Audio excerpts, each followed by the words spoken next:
శ్రీ గురుభ్యో నమః. శ్రీమాతే నమః. మనము అమ్మవారి యొక్క కబరీ బంధం గురించి తెలుసుకుంటూ ఉన్నాము. అంతటి రుక్మిణీదేవి కూడా నమ్మిదిన మనమ్మన సనాతనులైన మిమ్ము ఉమామహేషుల మిమ్ము పురాణ దంపతుల మేను భజించు కదమ్మ మేటి పెద్దంబ దయాంబు రాసువి కదమ్మ హరిన్ పతిన్ సేయమమ్మ నేను నమ్మిన వారికి ఎన్నటికీ నాశము లేదు కదమ్మ ఈశ్వరి అంటూ ఆ అమ్మవారిని స్తుతించిందంటే అందరికంటే ముందున్నటువంటి తల్లి అయినప్పటికీ ఆ తల్లి యొక్క కబరీ బంధము అంటే ఆ తల్లి ఎప్పుడూ కూడా చక్కగా నిండు ముత్తైదువుల యవ్వనంలోనే ఉంటుంది. ఎందుకంటే ఆ తల్లి పూర్వజ, అందరికంటే ముందున్నటువంటి తల్లి కాబట్టి ఆ తల్లి యొక్క జుట్టు కూడా ఘన స్నిగ్ధం ఫ్లెక్ష్ణం చికుర నికురుంబం తవ శివే అన్నట్లోనే మనకి ఆత్రత కనిపిస్తుంది. ఆ శివే అనగానే మనకి ఎంతో ప్రేమతో ఆ తల్లిని పిలుస్తున్నట్టు, అమ్మ అందరికంటే ముందున్న తల్లివమ్మ, నీకు తప్పితే నా యొక్క బాధని నేను ఎవరికి చెప్పుకుంటాను, నువ్వే నన్ను ఆదరించాలి, నువ్వే నన్ను అనుగ్రహించాలి, నా కష్టాన్ని నువ్వే తీర్చాలి అన్నటువంటి భావన మనకి ఆ శివే అన్నటువంటి పదంలోనే కలుగుతుంది. ఆ పదాల సంపుటంలోనే ఒక రకమైనటువంటి మాధుర్యం ఉంది. వసంతస్మిన్ మన్యే బలమదన వాటి విటపినాం అనంతరంలోనే వసంత మాసంలో వచ్చేటటువంటి సహజమైనటువంటి సుగంధాలు ఎలా అయితే ఉంటాయో అమ్మవారి యొక్క జుట్టు నుంచి కూడా అంత చక్కటి సహజమైనటువంటి సుగంధం వస్తూ ఉంటుంది. నిజానికి మనం కూడా సువాసని పూజలు చేస్తూ ఉంటాము. ఇప్పుడు శ్రావణ మాసం వస్తోంది కాబట్టి ప్రతి ఒక్కరం ఏం చేస్తాం, మన ఇంటికి వచ్చినటువంటి ప్రతి ముత్తైదువుని కూడా అమ్మవారి స్వరూపంగానే భావించి అమ్మవారికి ఎలాంటి ఉపచారాలైతే మనం చేస్తూ ఉంటామో అమ్మవారిని మన మనస్సుకి ప్రీతిగా ఉండేటట్టు ఎలా అయితే కొలవాలని అనుకుంటామో మన ఇంటికి వచ్చినటువంటి ప్రతి స్త్రీని కూడా అమ్మవారి స్వరూపిణిగా భావించి మనకి శ్రావణ మాసంలో ఉండొచ్చు, లేకపోతే ఇతరతర ఎప్పుడు మనం అమ్మవారి పూజ చేసినప్పటికీ నవరాత్రుల్లో మనకి శరత్కాలంలో వచ్చేటటువంటి నవరాత్రుల్లో ఉండొచ్చు, అమ్మవారి స్వరూపంగా మనము ఎదుటి స్త్రీని పూజిస్తూ ఉంటాము. సువాసిన్యర్చన ప్రీత అని అమ్మవారి నామాల్లోనే ఉంది కదా. ఇంకొక సువాసిని పూజ చేస్తూ ఉంటే ఆ తల్లి ఎంతో ప్రీతి చెందుతుంది. ఈవిడ సువాసిని ఇంకొక సువాసిని నేనే అన్నటువంటి భావనతో పూజ చేస్తుంది కాబట్టి ఈవిడని నిత్య సుమంగళిగా ఉంచుదామని ఆ తల్లి కూడా భావన చేస్తుందిట. కానీ మనం ఏదో హంగులకో ఆర్భాటాలకో పోయి మన మనసు అనేటటువంటి కుసుమాన్ని ఆ తల్లి పాదాల చెంత లేకుండా కాదు, ఎప్పటికప్పుడు మన మనసు అనేటటువంటి కుసుమాన్ని కూడా ఆ తల్లి దగ్గర పెడుతూ ఉండాలి. నిజానికి మనకి ఏదైనా కష్టం కలిగిందనుకోండి, కష్టం కలిగితే ఏం చేస్తాము, ప్రతి ఒక్కరి దగ్గరికి వెళ్ళి మనం కష్టం చెప్పుకోలేం కదా. అందరికీ కూడా ఆదరణగా చూసేది కడుపులో పెట్టుకునేది ఎవరు, తల్లే మన యొక్క కష్టాలన్నిటినీ కూడా కడుపులో పెట్టుకుంటుంది. కాబట్టి మనం ఏం చేస్తాము, గబగబా అమ్మ దగ్గరికి పరిగెడతాము. అమ్మ దగ్గరికి పరిగెట్టి అమ్మ యొక్క ఒడిలో తలపెట్టుకొని మనసులతో అంటే నోటి మాటలతో మన కష్టాన్ని చెప్పకపోయినప్పటికీ కూడా అయ్యో నా కష్టాన్ని చెప్తే మా అమ్మ పెద్దదైపోయింది బాధపడుతుందేమో అనుకున్నటువంటి భావన ఉన్నప్పటికీ కూడా ఎప్పుడైతే అమ్మ ఒడిలో తలపెట్టుకుంటామో మనకి కొంత సేద తీరినట్టు అనిపిస్తుంది.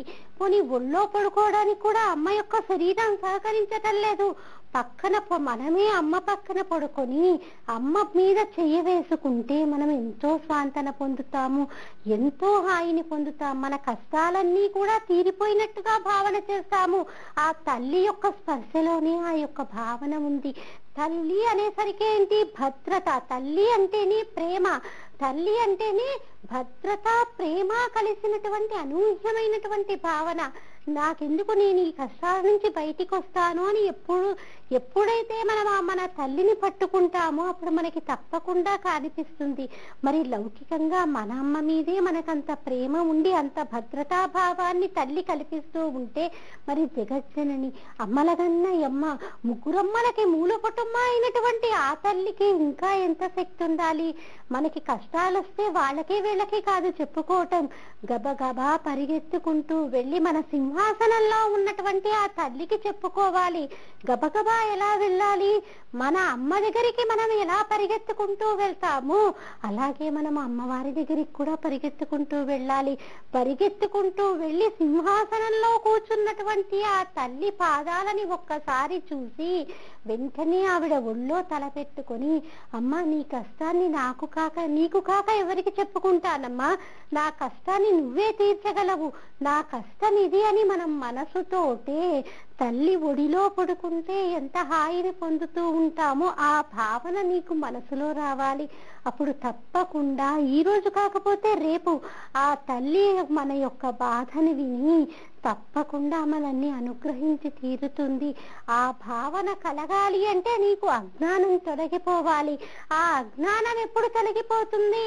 ఎప్పుడైతే నువ్వు ప్రతినిత్యం ఈ శ్లోకాన్ని అమ్మవారి ఎదుట నుంచొని నువ్వు విజ్ఞాపన చేస్తావో, ఎప్పుడైతే ఆ తల్లి యొక్క కబరీ బంధాన్ని నువ్వు ఊహించగలుగుతావో, అప్పుడు తప్పకుండా నీ అజ్ఞానము తొలగిపోతుంది.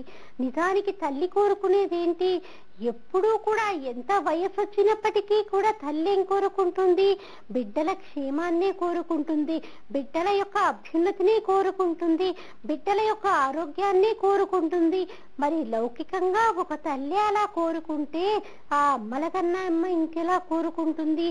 ఎప్పుడూ మన అభ్యున్నతే కదా. మనం చేయాల్సిందల్లా ఏంటి? ఆ అమ్మ మ్రోల నిలబడాలి. ఆ అమ్మ మ్రోదల నిలబడి అమ్మా అని పిలవగలగాలి. లౌకికంగా చూడండి, 85 సంవత్సరాలు పైబడినటువంటి ముసలి వక్కి అయిపోయినటువంటి తల్లి కొడుకు ఎంతో కష్టపడి కార్యాలయం నుంచి రాత్రిపూట 11ంటికి వచ్చాడనుకోండి, వెంటనే తల్లి ఏం చేస్తుంది? ఆ రోజు ఆ తల్లికి మందులు తీసుకురావాలి. ఆ మందు వేసుకోకపోతే రేపటికి ఆవిడ ఉంటుందో లేదో కూడా సందేహమే. అంత ముఖ్యమైనటువంటి మందు ఆ మందు. 11ంటికి రాగానే కొడుకు, ఏంట్రా నువ్వు నాకు మందు తీసుకురాలేదా? నీకు మందు తీసుకొచ్చే తీరిక లేదు, నీ పెళ్ళానికైతే తెస్తావు, పిల్లలకైతే తెస్తావు, ఇలా ఏ తల్లైనా అంటుందా? అనదు. వెంటనే ఏం చేస్తుంది? ఏం నాయనా ఇంత ఆలస్యం అయిపోయింది, ఏ సమయము పాడు లేకుండా నువ్వు ఇలా తిరిగితే నీ ఆరోగ్యం ఏమైపోతుంది అనేసి తల్లి వాపోతుంది. వెంటనే భార్య వచ్చి, ఏంటండి ఇంత ఆలస్యం అయిపోయింది, మీకు ఇష్టమని నీ వంకాయ వేపుడు చేశానే, ఇప్పుడు ఇంత ఆలస్యం అయిపోయింది, ఇంకా కూర ఏమీ తినరు, ఒక పెరుగన్నమన్నా తినండి, వంకాయ కూర అందులో నంచుకుందురు గాని అంటుంటే, ఏంటో బాబు వీడి ఆరోగ్యం ఏమైపోతుందో అని తల్లి మదన పడుతుంది. మరి కొడుకు గబగబా 2 మెతుకులు తిని లేచి వెళ్ళిపోతుంటే, కళ్ళు కనిపించకపోయినప్పటికీ, వయస్సు మీద పడిపోయి లేవలేకపోయినప్పటికీ వెంటనే దుప్పటి సర్దుకుంటూ తల్లి ఏం చేస్తుంది? ఏంట్రా అప్పుడే అయిపోయిందా నీది తినటం? ఏంట్రా పిచ్చుక కెలికినట్టు ఆ తినటం ఏంటి? నీ ఆరోగ్యం ఏమైపోతుంది అంటే, అప్పుడు కొడుకు తల్లి దగ్గరికి వచ్చి, అమ్మా ఈరోజు నీ మందు తీసుకురావడం మర్చిపోయానమ్మా, అసలు ఆఫీసులో ఒక్క క్షణం కూడా తీరిక లేదనుకో అనగానే వెంటనే తల్లి ఏమంటుంది? పోన్లేరా, నాకు 85 ఏళ్ళు వచ్చేసాయి, ఇంకా నేను ఎవరిని ఉద్ధరించాలి చెప్పు, ముందు నీ ఆరోగ్యం చూసుకో అంటుందే కానీ నువ్వు వెళ్ళి ఇప్పుడు మందు తీసుకురా అని ఏ తల్లైనా అంటుందా? బిడ్డ క్షేమాన్ని కోరుకుంటుంది. అప్పుడు కొడుకు అయినటువంటి వాడి కర్తవ్యం ఏంటి? అయ్యో మా అమ్మ చిన్నప్పటి నుంచి ఎంత చక్కగా పెంచింది, ఎన్ని సుఖాలని వదులుకొని మమ్మల్ని స్థాయికి తీసుకొచ్చింది అని ఆ కొడుకు కూడా ఏం చేస్తాడు? గబగబా ఏదో లుంగి కట్టుకును, షర్ట్ వేసుకును, దగ్గరలోనే కనుక 24 గంటలు మందులు అమ్మేటటువంటి ఏదైనా దుకాణం ఉంటే అక్కడికి వెళ్ళి మందులు కొంటూ ఉంటే ఆ దుకాణదారు, ఏంటి సార్ ఇప్పుడు వచ్చారు ఈ సమయంలో అంటే, లేదయ్యా పాపం చిన్నప్పటి నుంచి మా అమ్మ మమ్మల్ని ఎంతో కష్టపడి పెంచి పెద్ద చేసింది, మరి ఆవిడకి మందు తీసుకురావటం పని ఒత్తిడిలో పడి మర్చిపోయాను, నేను కొడుకుగా నాకు యొక్క ప్రథమ కర్తవ్యం నా తల్లికి మందులు తీసుకెళ్తాం, అందుకని ఈ సమయానికి వచ్చామంటే ఆ దుకాణదారు కూడా ఆశ్చర్యపోతాడు. ఇంత పెద్ద పదవిలో ఉన్నా కూడా తల్లి అంటే ఎంత ప్రేమ అంటే, ఇలాంటి వాళ్ళని చూసి తల్లి యొక్క ప్రేమ ముందు తరాల వాళ్ళకి తెలిసేటట్టు ఉంటుంది. లౌకికంగా ఉన్నటువంటి తల్లికే తన పిల్లల మీద అంత ప్రేమ ఉంటే జగజ్జనని అయినటువంటి ఆ తల్లికి ఇంకెంత ప్రేమ ఉంటుంది. మరి ఆ తల్లిని ఆరాధన చేసేటప్పుడు, సువాసిని పూజ చేసేటప్పుడు మనం గుర్తుంచుకోవాల్సింది ఏంటి? సాక్షాత్ మా అమ్మే మా ఎదురుగా కూర్చుంది, మా అమ్మకి నేను ఇంత ఉపచారాలు చేస్తున్నాను అన్నటువంటి భావనతోటి, భక్తితోటి, ప్రేమతోటి చేస్తే కనుక ఆ తల్లి ఇంకా పులకరించిపోతుంది. వీడురా నా నిజమైనటువంటి భక్తుడు అని ఆ తల్లి మనకి కోరనివి మనకి ఏవేవి ఆవిడ అనుగ్రహించాలనుకుంటుందో అవన్నీ కూడా ఒక్క దృష్టిపాతం చేత ఆవిడకేంటి, ఒక్కసారి ఆవిడ కన్ను కనుక మన మీద పడిందా పూర్తిగా కనులన్నీ విప్పార్చి కూడా చూడక్కర్లేదు. ఆ తల్లి మనల్ని క్రీగంట చూసినా చాలు మనకి అపారమైనటువంటి శక్తి కలిగి తీరుతుంది, అపారమైనటువంటి సంపద కలిగి తీరుతుంది. సంపద అంటే ఒక లక్ష్మి ఒక సంపద కాదు, ఒక ధనం ఉంటేనే మనకి సంపద అని అనుకోకూడదు. తృప్తి ఎల్ల వేళలా ఏది ఉన్నప్పటికీ కూడా మనసు ఎప్పుడైతే తృప్తిగా ఉంటుందో అదే నిజమైనటువంటి సంపద. లక్షాధికారైన లవణమన్నమే కాని మెరుగు బంగారంబు గతకపోడు. ఎంతటి లక్షాధికారైనా వాడు కోటీశ్వరుడై ఉండొచ్చు, పప్పు అన్నము కలిపినటువంటి అన్నాన్నే తింటాడు కానీ బంగారాన్ని అయితే తినడు కదా. కాబట్టి తృప్తి అనేది ముఖ్యం. గుడిసెలో ఉన్నవాడు పెరుగన్నంతో తృప్తిగా ఉంటాడు, అలాగే మేడలో మిద్దెలో ఉన్నటువంటి వాళ్ళు వాళ్ళ ఉన్నటువంటి ఐశ్వర్యానికి అనుగుణంగా ఉన్నటువంటి తినుబండారాలు చేసుకుని వాడు తృప్తిగా ఉన్నాడో లేదో వాడికే తెలుసు. కాబట్టి ఏదైనా కానీ తృప్తి అనేది ఐశ్వర్యానికి గుర్తు. అంతేకాని మనకి ఎంత ఐశ్వర్యం ఉన్నా ఈ రోజు నా దగ్గర 1,00,000 రూపాయలు ఉన్నాయనుకోండి, అబ్బా ఇంకొక 1,00,000 వస్తే బాగుండనిపిస్తుంది. అలా లక్షలు కోటి రూపాయల దాకా నా మనసు ఎప్పుడూ కూడా ఆశపడుతూనే ఉంటుంది. ఎప్పుడైతే తృప్తి అనేది ఉంటుందో ఇక ఆశ అనేది లేకుండా అప్పుడు మన మనసు ఎప్పుడూ కూడా ఆనందంగా ఉంటుంది. కాబట్టి ఆ తృప్తిని అనుగ్రహించగలిగేదే ఆ తల్లి. ఎంత ఉన్నా కూడా నీకు ఆ తృప్తిని అనుగ్రహించేది ఆ తల్లి. కాబట్టి ఆ తల్లి మ్రోల నిలబడి ఆ తల్లి యొక్క సౌందర్యం గురించి, అసలు అమ్మ అన్న పదంలోనే సౌందర్యం ఉందండి. మీరు ఎక్కడైనా చూడండి, పొరపాటున ఎవరైనా బుద్ధిహీనుడు నా భార్య కంటే ఎదుటివాడి భార్య అందంగా ఉందనుకుంటాడేమో, కానీ నా తల్లి కంటే ఎదుటివాడి తల్లి అందంగా ఉందని ఎవడన్నా అనుకుంటాడా? ఎవరు అనుకోరు. తల్లి అమ్మ అన్నటువంటి పదంలోనే సౌందర్యం అంతా కూడా దాగింది. అమ్మ అంటేనే సౌందర్యము. అందుకని మనకి శంకర భగవత్పాదుల వారు కూడా పరమశివుడి గురించి చెప్పేటప్పుడు దాన్ని శివానంద లహరి అన్నారు. కానీ అమ్మ యొక్క సౌందర్యం గురించి చెప్పేటప్పుడు అమ్మ సౌందర్యం అని కానీ ఇంకా ఏదో ఒక రకంగా లలితా సౌందర్యం అని కానీ ఏ పేరు పెట్టకుండా సౌందర్య లహరి అన్నారు. ఎందుకలా అనాల్సి వచ్చింది? అమ్మ అంటేనే అందం, అమ్మ అంటేనే సౌందర్యం, అమ్మ అన్నటువంటి పదంలోనే ఆనందం అంతా కూడా దాగి ఉంది.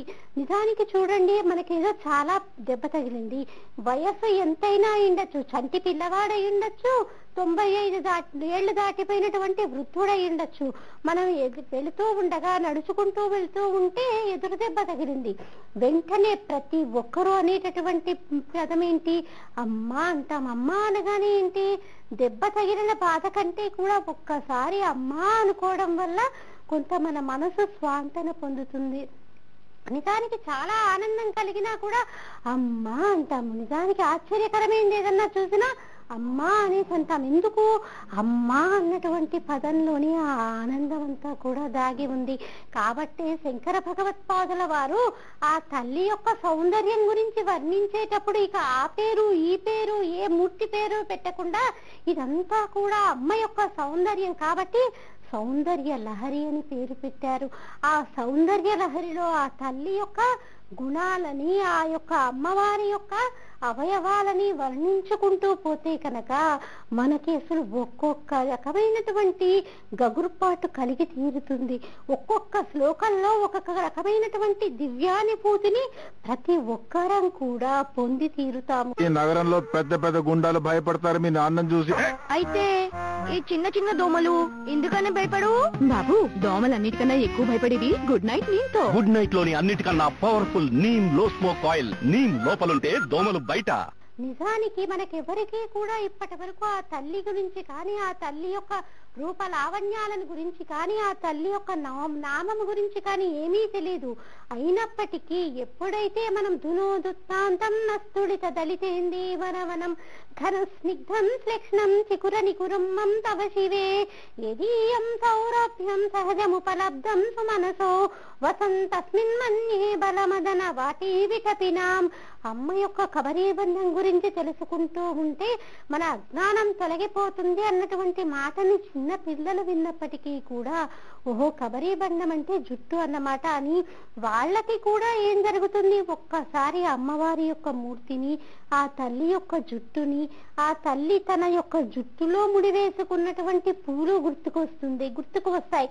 అంతలా మన మనసు ఆ యొక్క కబరీ బంధం మీద నిలిచిపోయేటట్టుగా ఇంత చక్కటి శ్లోకాన్ని ఇచ్చినటువంటి శంకర భగవత్పాదుల వారికి మనం ఏం చేయగలము, ఒక్కసారి మనసారా మనము నమస్కరించటం తప్ప. అందుకని ప్రతి నిత్యము కూడా ఒక్కసారైనా శంకర భగవత్పాదుల వారి నామాన్ని తలుచుకొని హర హర శంకర జయ జయ శంకర అంటూ ఒక్కసారైనా అంటే కనుక నిజానికి మనం ఆయనకి కృతజ్ఞతలు తెలియచేసినట్టే.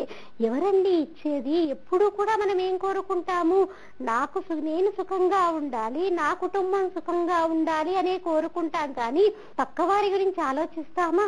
కానీ శంకర భగవత్పాదుల వారు కాబట్టి ప్రార్థనా శ్లోకాలనన్నీ ఇచ్చింది ఆయనే అయినప్పటికీ కూడా మనల్నందరినీ ఉద్ధరించటం కోసం ఎక్కడా కూడా నాకు అనకుండా మనకందరికీ, అంటే ఎవరైతే ఆ శ్లోకాన్ని చదువుతూ ఉన్నారో, ఎవరైతే ఆ శ్లోకాన్ని ధ్యానం చేస్తూ ఉన్నారో, ఎందుకంటే సౌందర్య లహరిలో కొన్ని శ్లోకాలు ధ్యాన శ్లోకాలు కూడా, ఎవరైతే ఆ శ్లోకాన్ని ధ్యానం చేస్తూ ఉన్నారో వారందరికీ కూడా ఇది వర్తిస్తుంది. అంటే మనందరం కూడా ఉద్ధరణ వైపుగా నడవాలని ఆయన యొక్క తాపత్రయం. అంత చక్కటి భావన కలిగి మనందరి ఉద్ధరణ కోసం ఇచ్చినటువంటి శ్లోకాలని మనము ఏదో ఒక రకంగా నేర్చుకొని చదివి ఒక్కసారైనా తల్లి ముందు చెప్పటానికి మనము ఎప్పుడు కూడా సిద్ధంగా ఉండాలి. అలా చెప్పటం వల్ల మన అజ్ఞానం అనేటటువంటి అంధకారము ఈ శ్లోకం వల్ల తొలగిపోతుంది. మరి ఈ సువాసిని పూజ చేసేటప్పుడు మనం అనేక రకాల ఉపచారాలు చేస్తూ ఉంటాం. సువాసినికి చక్కగా బొట్టు పెడతాము, పసుపు రాస్తాము, గంధం పెడతాము. అలాగే చేతికి ఎవరికి అవకాశాన్ని బట్టి, ఎవరి ఆర్థిక సామర్థ్యాన్ని బట్టి వాళ్ళు వారికి తోచింది తాంబూలంగా ఇచ్చుకుంటూ ఉంటారు. అలా ఇచ్చేటప్పుడు మనం ఈ సువాసిని పూజ చేసేటప్పుడు ముఖ్యంగా చేయాల్సింది కబరీ బంధం చెయ్యాలి.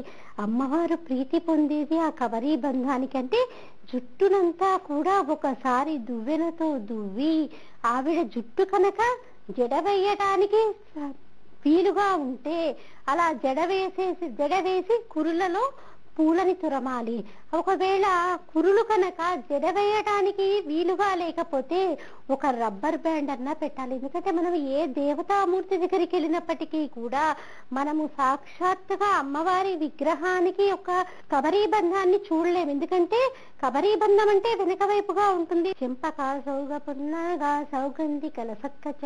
కాబట్టి పెద్ద పెద్ద పూలతో ఉన్నటువంటి దండలని ఆ తల్లి తన సిగలో తురుముకుంటుందని. కాబట్టి ఇంకా మనకి కురులు కనిపించే అవకాశం ఉండదు. పైగా దేవాలయాల్లో ఏం చేస్తూ ఉంటారు, కిరీటం పెడుతూ ఉంటారు. కాబట్టి అస్సలు ఇక మనకి ఆ యొక్క జుట్టు కనిపించేటటువంటి అవకాశం ఉండదు. కాబట్టి ఇదంతా కూడా మనం ఎక్కడ ధ్యానం చేసుకోవాలి, మన ధ్యాన శ్లోకం కాబట్టి మనము మనసులో ధ్యానం చేసుకుంటూ ఇలా సువాసిని పూజ చేసేటప్పుడు సాక్షాత్ అమ్మవారే నా ఎదురుగా కూర్చున్నది అన్నటువంటి భావనతోటి మనము ఎదుటి సువాసిని మనము అర్చన చెయ్యాలి. ఇలా కబరీ బంధాన్ని అంటే ఒక జుట్టుకి రబ్బర్ బ్యాండ్ పెట్టి సిగలో పూలు పెట్టడం వల్ల అమ్మవారు చాలా సంతోషిస్తుంది.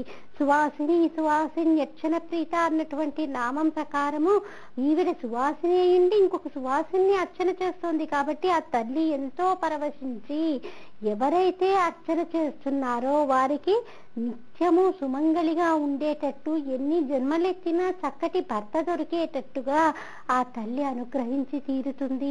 మరి స్త్రీ అంతకంటే కోరుకునేది ఏముంది? ఇప్పుడు మనము శ్రావణ మాసంలో వచ్చేటటువంటి మంగళగౌరీ వ్రతం చేసిన, వరలక్ష్మి వ్రతం చేసిన మనం కోరుకునేది ఏంటి? నేను ఉన్నంత కాలము జీవితంలో నేను నా బొంతిలో ప్రాణం ఉన్నంత వరకు ఏమండి అన్నటువంటి పిలుపుకి దూరం కాకూడదు. అలాగే అమ్మ అన్నటువంటి పిలుపుకి కూడా దూరం కాకూడదని ప్రతి స్త్రీ కూడా కోరుకుంటుంది. తన యొక్క ప్రాణం కంటే పదిలంగా కోరుకునేది ఏంటి? 5వ తనాన్ని కోరుకుంటుంది. 5వ తనం అంటే ఏంటి? 5 పూలు, పొట్టు, పసుపు, కుంకుమ, గాజులు. ఈ 5 తను ఉన్నంత కాలం ఉండాలని కోరుకుంటూ ఉంటుంది ప్రతి స్త్రీ కూడా. పురుషుడు కూడా అలా కోరుకోడేమో, కానీ స్త్రీ ఏం కోరుకుంటుంది? నేను ఆయన ఒడిలో తలపెట్టుకొని నా ప్రాణాలు వదలాలని, ఏదో పై మాటలకి కాదు, త్రికరణ శుద్ధిగా కోరుకుంటుంది స్త్రీ. తన భర్త ఒడిలో తలపెట్టుకొని తన ప్రాణాలు వదిలేయాలని, సుమంగళిగా వెళ్ళిపోవాలని కోరుకుంటుంది.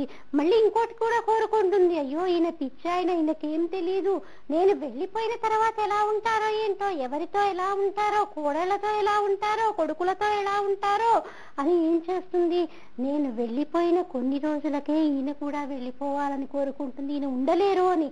కాబట్టి అంటే ఎవరిలో ఇమడలేరు, ఈయనకి కష్టంగా ఉంటుంది, ఎందుకంటే ప్రతి పని నేను అమర్చి పెడుతూ ఉంటాను, ఈయన ఏ పని చేసుకోలేరు, ఇప్పుడు పైగా వయసు మీద పడిపోయింది, ఎవరి మాట వినరు, కాబట్టి అందరూ విసుక్కుంటారేమో అన్న భావనతోటి ప్రతి స్త్రీ ఇలాగే కోరుకుంటుంది. తాను వెళ్ళిపోయి తన తర్వాత కొలది కాలానికి తన భర్త కూడా వెడలిపోవాలని. ఒకానొక సమయంలో రమణ మహర్షి దగ్గరికి ఒక స్త్రీ వచ్చిందిట. ఒక స్త్రీ వచ్చి స్వామివారికి నమస్కరించి, మహర్షి, నాకంటే ముందు నా భర్త వెళ్ళిపోవాలి. ఏ స్త్రీ అయినా కోరుకునేదేంటి, భర్త ఎదురుగా తాను వెళ్ళిపోవాలని కోరుకుంటుంది. ఈవిడేంటి ఇలా కోరుకుంటుందంటే, తర్వాత రమణ మహర్షి చెప్పారట, ఈవిడ భర్త చాలా కోపిష్టి, ఎవరితో పడదు, కొడుకులతో పడదు, కోడళ్లతో పడదు, కూతురుతో పడదు, అల్లుడితో పడదు, ఈవిడిని కూడా రాచి రంపాన పెట్టాడు. కాబట్టి ఈవిడ వచ్చి తన బాధని వెళ్ళకకుంటోంది. నా భర్తని నేను వెళ్ళిపోతే ఎవ్వరూ చూడరు, ఎందుకంటే ఈయన అన్న మాటలు, ఈయన చేసిన పనులు గుర్తుకొచ్చి ఎవరూ చూడరు. కాబట్టి నా కళ్ళ ముందు ఆయన వెళ్ళిపోతే నేను ఆయనకి ఏదైనా సేవ చేయగలుగుతాను. భర్త అన్నటువంటి బంధం ఉండటం చేత మరి నేను వెళ్ళిపోతే ఆయన్ని చూసేది ఎవరు? ఆయన వెళ్ళిపోయిన తర్వాత ఇక నాకు ఈ జన్మ అక్కర్లేదు. కాబట్టి ఆయన వెళ్ళిపోయిన 11వ రోజు నేను కూడా వెళ్ళిపోవాలని కోరుకున్నది ఆ స్త్రీ. మన భారతదేశంలో ప్రతి స్త్రీ కూడా అలాగే కోరుకుంటుంది. అలా కోరుకున్నటువంటి వాళ్ళకందరికీ కూడా మనం వారసులం. ఒక సతీ అనసూయ అయిండొచ్చు, ఒక సుమతి అయిండొచ్చు, ఇలాంటి పతివ్రతల కోవకి చెందినటువంటి వాళ్ళందరికీ మనం వారసులం. కాబట్టి మనం కూడా చాలా గర్వించాలి. ఇంత సనాతన ధర్మాన్ని, ఇంత పాతివ్రత్యానికి వారసులమైనటువంటి మనం కూడా లేనిపోని పాశ్చాత్య సంస్కృతిని ఆపాదించుకోవటం కానీ, లేనిపోని పోకడలకి కానీ పోకుండా వాళ్ళకి మనం వారసులం. కాబట్టి వాళ్ళ దారిలో మనం నడవాలి. మనం నడవటమే కాదు, మన పిల్లలకి కూడా దారి చూపించాలి. ఇది కాదు పద్ధతి, ఇది అని గట్టిగా చెప్పగలగాలి. ఎవరు చెప్పినా వినకపోవచ్చు, కానీ తల్లి బుజ్జగిస్తూ కనుక చెప్పితే పిల్లలు తప్పకుండా వింటారు. కాబట్టి తల్లే ప్రథమ గురువు. అది ఎప్పుడో ఒక వయసు వచ్చిన తర్వాత చెప్పటం కాదు, చిన్నప్పటి నుంచి గోరుముద్దలు పెడుతున్నప్పటి నుంచి మన సనాతన ధర్మం గురించి మనం తప్పకుండా తెలియచేయాలి. ఇలా తెలియచేయటం వల్ల మన సనాతన ధర్మము, మన యొక్క ఈ పతివ్రతల యొక్క సంస్కృతి అంతా కూడా ముందు తరాలకు కూడా తెలియబడుతుంది. ఇలా పూజిస్తే కనుక అమ్మవారు చాలా సంతోషిస్తుంది. ఇలా కబరీ బంధాన్ని చేసి సువాసిని ఇంకొక సువాసిని పూజించటం వల్ల ఆ తల్లి ప్రీతి చెందుతుంది. కాబట్టే శ్రావణ మాసంలో మరియు ఆశ్వేజ మాసంలో వచ్చేటటువంటి నవరాత్రులలో బాల పూజకి, సువాసిని పూజకి అంతటి ప్రాధాన్యత. మరి శంకర భగవత్పాదుల వారు ఇచ్చినటువంటి ఈ ధ్యాన శ్లోకాలన్నీ మనకి కష్టమైనప్పటికీ కూడా ఒకంత గురువు చెంత కూర్చొని తప్పులు లేకుండా, ఎందుకంటే తప్పులు చదివామనుకోండి ఆ యొక్క అర్థమే మారిపోయే అవకాశం ఉంది. కాబట్టి తప్పులు లేకుండా మనం ఒక్కసారి ఆ తల్లి ఎదుట కనుక విన్నపం చేస్తే తప్పకుండా మనందరం కూడా అజ్ఞానం అనేటటువంటి అంధకారం నుంచి బయటికి రాగలుగుతాము. మరి ఆ తల్లి కృప గురించి మనం ఎలా చెప్పుకోగలుగుతాము? ఇది అది అని కాదు, ఆ తల్లి ఎంతో మందిని ఎన్నో రకాలుగా అనుగ్రహించింది. అసలు అమ్మ అంటే ఇప్పుడు మనకి ఎవరినైనా పరిచయం చేయొచ్చేమో. ఇప్పుడు పుట్టగానే బిడ్డడికి ఈవిడ మీ అమ్మ అని ఎవరైనా చెప్తున్నారా? చెప్పటం లేదే. ఒక్కసారి వీడు నా కొడుకు అన్నటువంటి భావనతోటి పుట్టినటువంటి బిడ్డని అక్కున చేర్చుకోగాని ఆ ప్రేమ రక్తాన్నంతా స్తన్యంగా మార్చి తల్లి బిడ్డడికి ఇస్తుంది. తల్లిని ఎవరు పరిచయం చేయకలే, కానీ తండ్రిని కూడా తల్లి పరిచయం చేస్తుందేమో, కానీ తల్లి పరిచయం ఎవరు చేయకలే. వాళ్ళకంతటి వాళ్ళకి తెలిసిపోతుంది. ఇప్పుడు మా అబ్బాయి ఉన్నాడు అనుకోండి, మా అబ్బాయికి ఇంకెవరన్నా తీసుకొచ్చి ఈవిడ జ్యోతి మీ అమ్మ అని ఎవరన్నా చెప్తారా? చిన్నతనంలో పుట్టగానే అమ్మ ఈవిడ మా అమ్మ అన్నటువంటి భావన కలుగుతుంది. ఎందుకంటే ఎప్పుడైతే పేగుబంధం తెగిపోతుందో, ఎప్పుడైతే బొడ్డు కోసేస్తారో అప్పుడు ఒక పేగుబంధం తెగిపోతుందేమో, కానీ మనసు అనేటటువంటి బంధంతో తల్లి బిడ్డల మనసు ఎప్పుడు కూడా పెనవేసుకుని ఉంటుంది. కాబట్టి తల్లి అందరినీ కూడా పరిచయం చేస్తుంది, తండ్రిని కూడా పరిచయం చేస్తుంది, బామ్మని తాతయ్యని పరిచయం చేస్తుంది. కాకపోతే తల్లి పరిచయం ఎవరైనా చెయ్యాలా? చెయ్యక్కర్లేదు. మరి శంకర భగవత్పాదుల వారు కూడా మనకి ఇలాంటి శ్లోకాన్ని ఇచ్చారు. ఈవిడ వీరు అని చెప్పరు, కానీ మనకి ఆవిడ ఎవరో మనకి అవగతమవుతూ ఉంటుంది. కాంచీ రామ కరికలభ కుంభస్థననత పరీక్షిణా మధ్యే పరిణత శరచంద్రవదనా ధనుర్బాణాన్ పాశాన్ శృణిమపి దధానా కరతలైః పురస్తాదస్తాం నః పురమధితురహో పురుషిక. ఎక్కడెక్కడైనా మనకి అమ్మవారి పేరు ఏదైనా ఉందా? కానీ ఎక్కడా కూడా అమ్మవారి పేరు లేదు. కానీ కాంచీరామకరి కలభ కుంభస్థననత అని అనగానే ఏంటి? అమ్మవారి నడుముకి ఎప్పుడూ కూడా ఆవిడ వడ్డాణం మేఖలా పెట్టుకుని ఉంటుంది. సన్నటి మువ్వలతో ఉన్నటువంటి వడ్డాణాన్ని అమ్మవారు పెట్టుకుని ఉంటుంది. పరీక్షిణా మధ్యే పరిణత శరచంద్రవదన. అమ్మవారి ముఖం చూడగానేట శరచంద్రుని యొక్క బింబం గుర్తుకొస్తుందిట. పరిణతి చంద్రుడు, శరత్చంద్రుడు అని ఇక్కడ ఎందుకు వాడాల్సి వచ్చింది?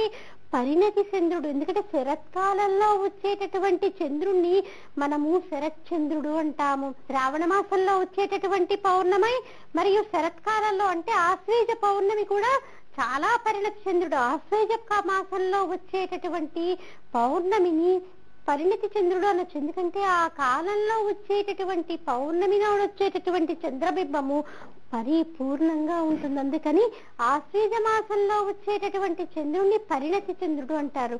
అమ్మవారి మోము కూడా అలాగే చాలా గుండ్రంగా, పరిణతి చంద్రుడు ఎంత అందంగా అయితే ఉంటాడో అమ్మవారి యొక్క ముఖం కూడా అంత అందంగా, అంత గుండ్రంగా ఉంటుంది.